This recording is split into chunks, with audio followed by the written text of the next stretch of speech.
here. But before I get started, I just wanted to acknowledge that we are on sacred land of Wichita and of the Comanche and of Keynote Native nations. Okay? Our Native brothers and sisters should be our first and most fervent allies as Black people and as women. And what I would like to do before we really get started is I just want us to take a second and just call in the ancestors. Okay? So I'll start. I'm going to call in Mary Milan. Mary Daddy Charles. Ashe. Go out.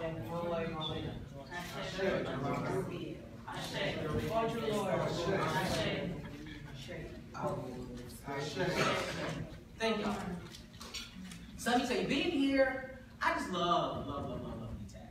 I go to so many conferences all over the country. I get to speak internationally, but I have to say this is one of my favorite events to be at. It's like a family reunion. You know what I'm saying? It's like being here, it feels like a morning stretch. You know, when you wake up, you just like, you get all like the oxygen in your spine and in your muscles, and you kind of just feel good. It feels good here. It feels like, it feels like that moment when you at home. You about to bust some food down, undo your pants, and sit at the table. You can sit at the table with your folks, and you can talk shit, you can talk shop, and you can eat your food, and feel all right. That's the comfort that I feel when I'm here. I feel like I can speak how I want. Even during welcome, I texted Louis. I'm looking at him like, "Oh, where you at?" and he said, "I'm on the way to the reunion. I mean the conference." That's definitely how it feels. And I remember last year I was here, and my mother was very sick. My mother was sick with cancer, stage 4 cancer at the time. And I was really, worried about. I knew she was going to die. I knew my mother didn't have long. And I was really, really concerned about still being able to do this work. Like, I was just thinking that, my mother was my best friend. She was my whole world. And I just really felt that losing her meant I was going to lose so much of me that I wasn't going to have enough to give here and to give to myself and to give to us. And so, Lewis had a group. And I went to that group and I expressed that, And I was saying, man, I love y'all. I just don't know. My mom's sick and I don't think it's going to be good. And I don't think I'm going to jump in that casket right away. That's really how I was feeling.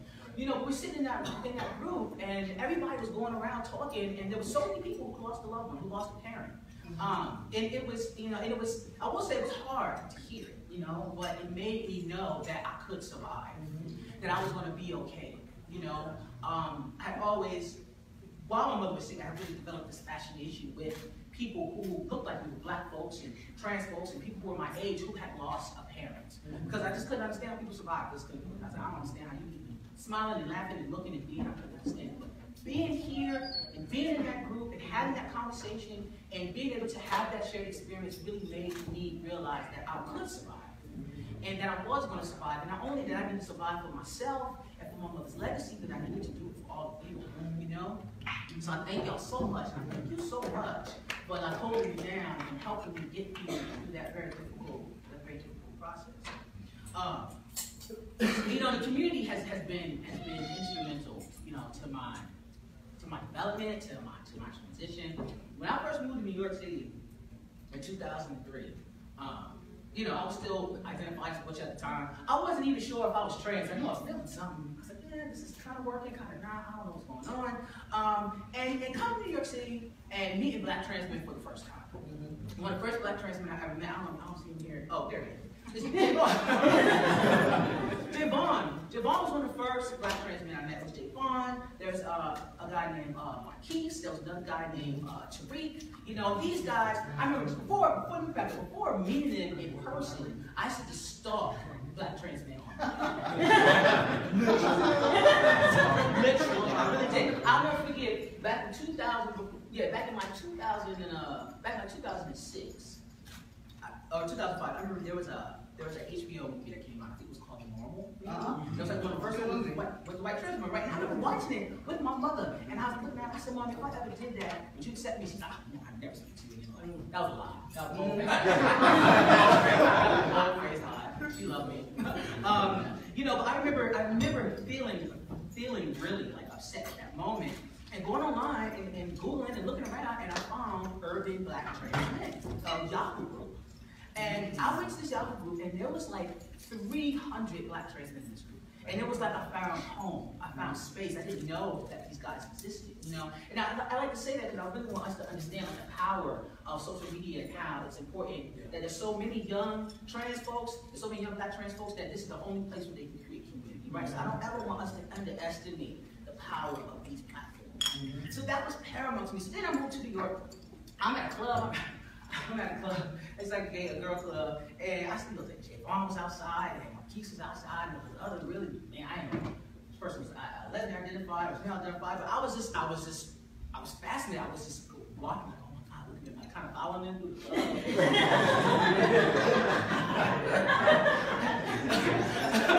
You know, it was, you know, and this was before, and it really gave me examples of possibility. And this was before visibility was a strategy. This was when these guys were just existing. They were just being, you know. I've been on Down Lincoln or Black Panther going through every page, you know, going through their friends, looking, and I just have to say to Jay Vaughn, Mr. Chris is one of the first people I met too, who really helped me at the beginning of my transition. You know, and Louis, these guys, I would not be here today if it wasn't for them. You know, so I think it's so important for us to really pay homage to people that came before us. Pay homage to our peers that are here.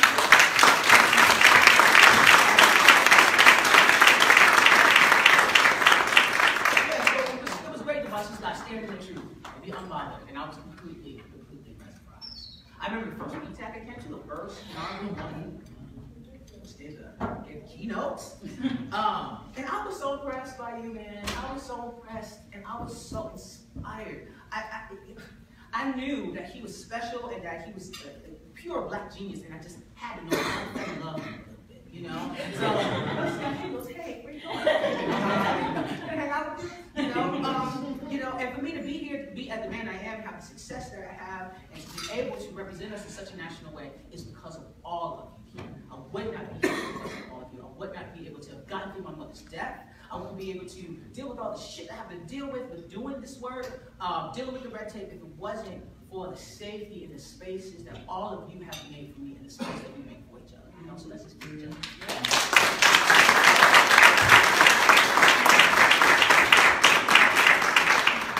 You know, and it's not, you know, it's not just the elders either. You know, I also want to say that, you know, our youth are amazing.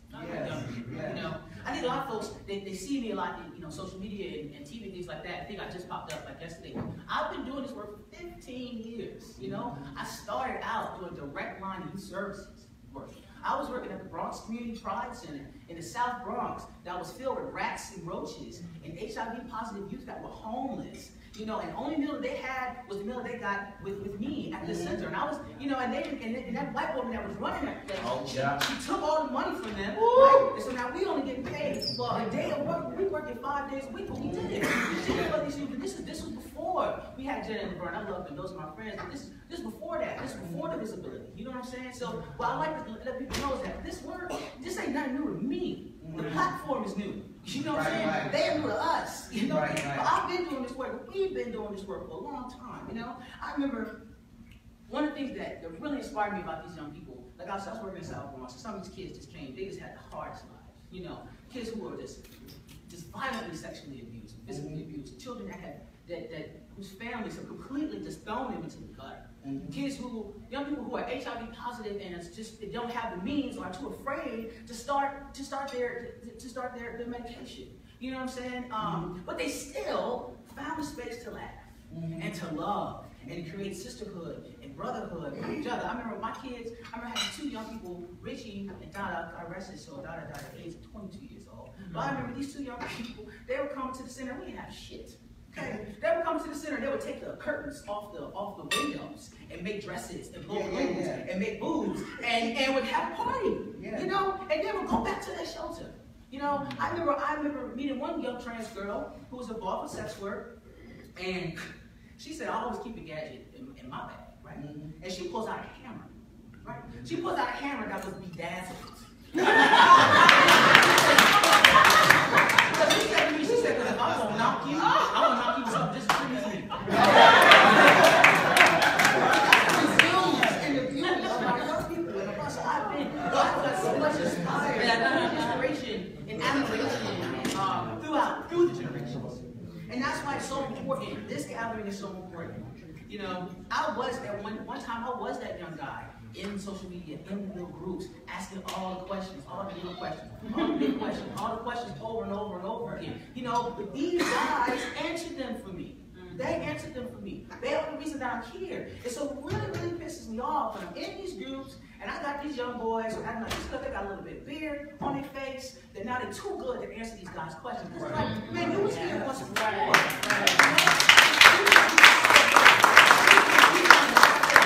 We have to grow each other up because ain't nobody caring about us but us. Right? So I'm employing all my brothers in here. I know a lot of us are in these little groups. And yeah, sometimes the guys ain't doing a lot. I understand that. I used to do a lot too. Y'all did too. Y'all did. So just have some patience and be a brother, be a father, be an uncle. You know, it's really, really important that we do that. Yes, and that's what I say here. So it's never underestimate the impact of our presence, just our presence and our existence, the power in our voices, and the importance of our memories and our grioship. We are each other's front line, and we are each other's anchor. There's so much abundance and power here. Yes.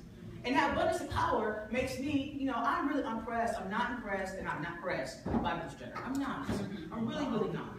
You know, because I believe in the power of us. Right. And there's an abundance here. Right. You know, I had my girl Precious Davis, amazing advocate from Chicago. Right after that interview, she texted me, and she was just like, I don't know what to do. I feel like the whole movement has lost focus. I was like, girl, I'm here for that. I'm here for that. Later for Bruce, later for what they're doing. But we have to understand. And me and people had a conversation last night, and she was like, what about Bruce Jenner?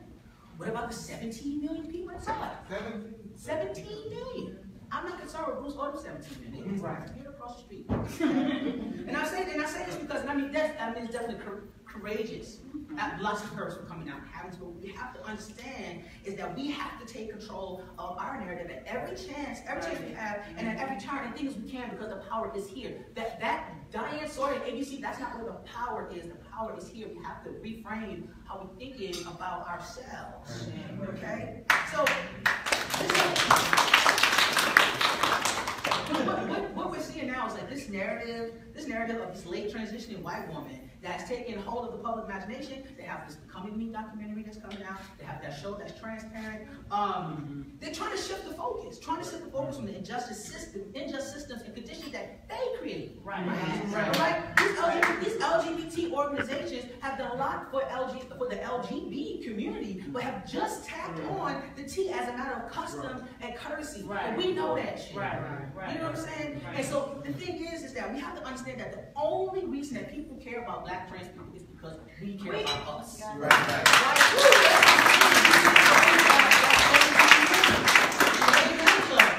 We ain't got to worry about them, but the reason that we are making these strides is because we did it. Right? That's what's important for us to take away from this. We have to continue to counter these messages that are antithetical to our process, to our progress. And I think that the messages that we are getting about this one narrative is oppositional to the work we are trying to do. So every single time we have to counter that. And this is something that we've been doing for decades. This ain't nothing new. And nothing new on this. All right? This is just the same work. We have to keep doing the work. So here at BTAC, I love BTAC because I feel like here is centered all around our love, right? And about space.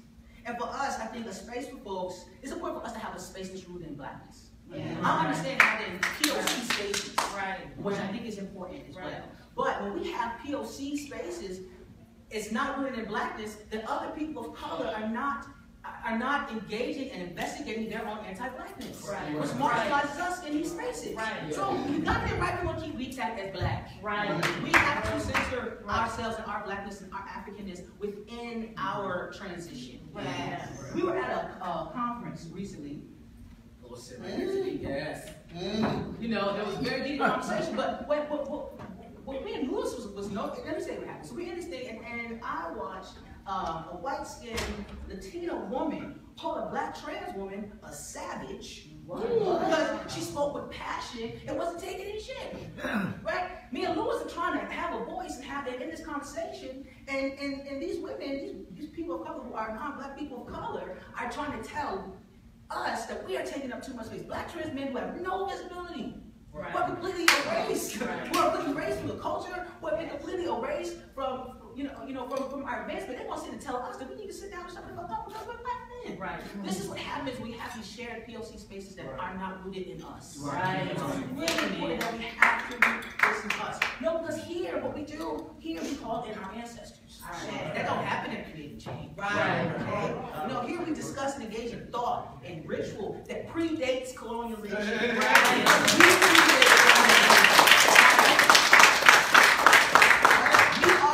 We are the children of Osumade, Orisha, traverse the genders, who was a protector of children. Thank you so much. Thank you, Samantha.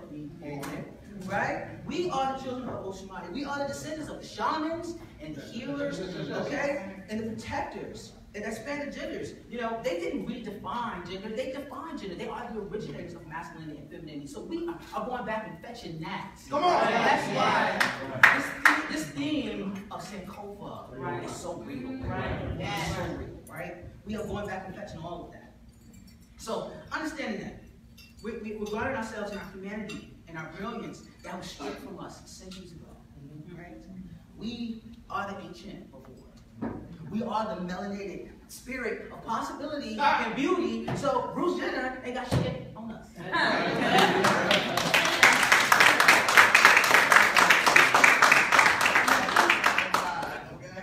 I think it's important that, you know, I think that we're at the beginning and the end, right?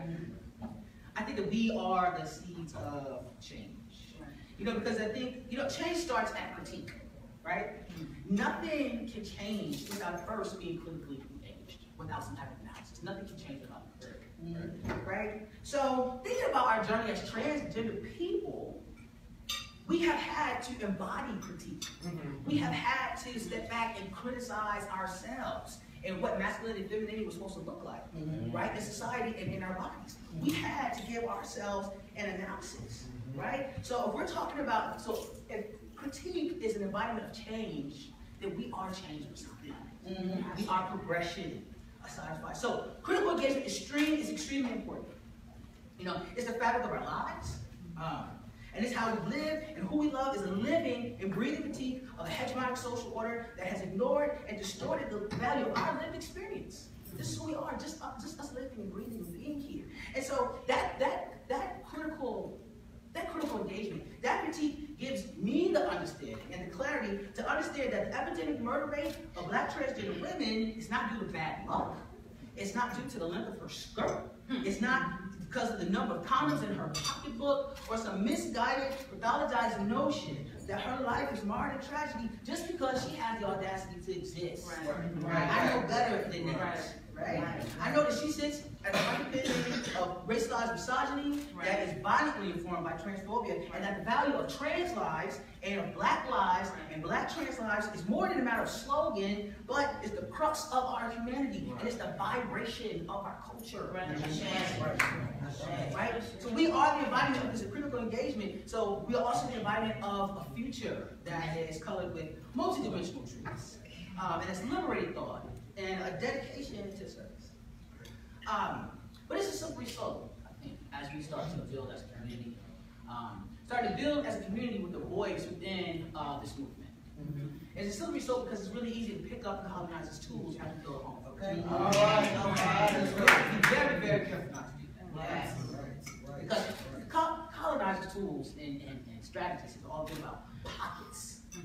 Those really confined pockets of success, of what success is and what isn't, of what beauty is and what isn't, of who is deserving and who is not. We have to be very, very careful not to redo that here, in our communities, right?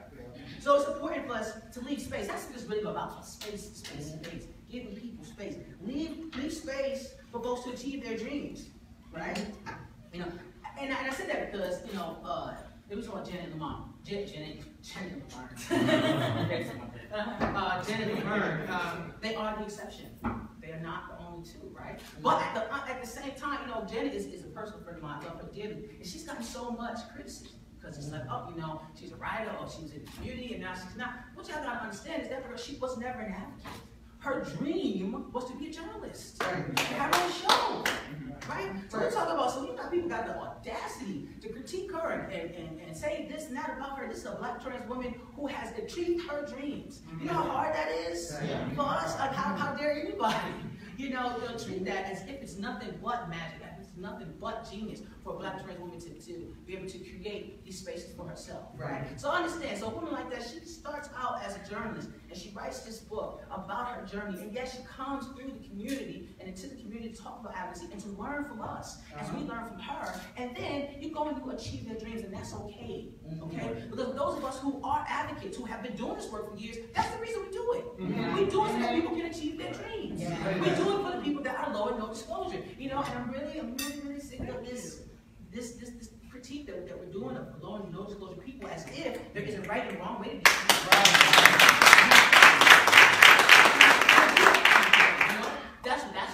That's why I do the work. I'm a very visible trans man. I do all of this work, and I have some of my best buddies are absolutely low and no disclosure. And that's not them. It's not they don't love me or they don't love us. They're like, yo, I wish I could come to that conference, but I just can't. I'm not in that place. And I love the work you're doing. I'm glad that you're doing this for me. You know, the reason I can get these surgeries, I can walk the streets, and I can get my name changed and not be bothered. It's because of the work that we are all doing. So understand that we are in the service of all of our people. Not just the ones who decide that their transness is something that needs to be visible. You know, we have to give people the space to define their transgender experience as they see fit. Okay? We have to make more room for people that are gender non-conforming. We have to make more space in our language and how we talk to people. We have to make more space for people's different, you know, sexual appetites and sexual behavior. Baby, you like it, I love it. You want to give it, you want to get it, do it. Love it. And be consensual, as long as there are no children or animals.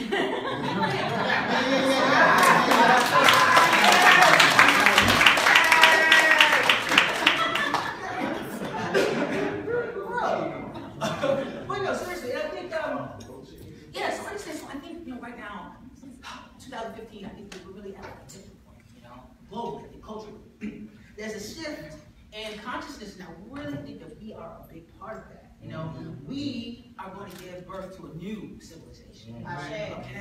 Where these kind of austere customs of cruelty are replaced with open space for vision.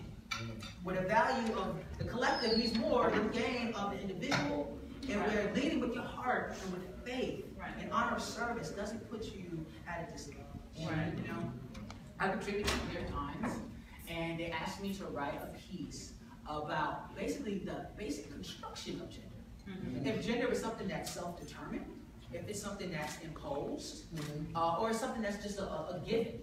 Understand this, that is a world-changing conversation. Conversations around the construction and the origin of gender is only happening because of us. Do you understand? Like, these people only want to talk about this because we exist and because we're doing the work. Like, we are literally changing the world, changing the foundation of people's thinking around humanity. You know, so there is so much power here. So we got to work with this model of abundance instead of this model of scarcity. We are not endangered. Come on. We're not endangered, okay? There's more of us that is there. Don't let them tell you that shit. We're not endangered. We're never going anywhere, you know? Miss Mason is standing at 73 years old after everything she's been through there with a smile on her face and a whip.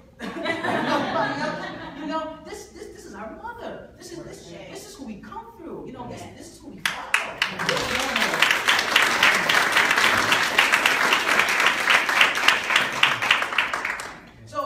So I think we're at this tipping point. We're at the beginning of this age of Aquarius. Right. And in the age of Aquarius, what's really going to be important is having emotional intelligence. Having being able to have a synthesis of diverse ideas, right? But we are already embodied that. We've had to synthesize all these diverse ideas to create our gender in the vision that reflects our heart. Right. We've had to have some emotional intelligence to lead with our heart, to make sure that what our heart is giving is an embodiment of our physical experience in the world. Right? We are already there. Okay? So, during this age of Aquarius, it points to a direction of our evolution of consciousness, right? And people are going to have to make a choice. Baby, we already made the choice. We already here.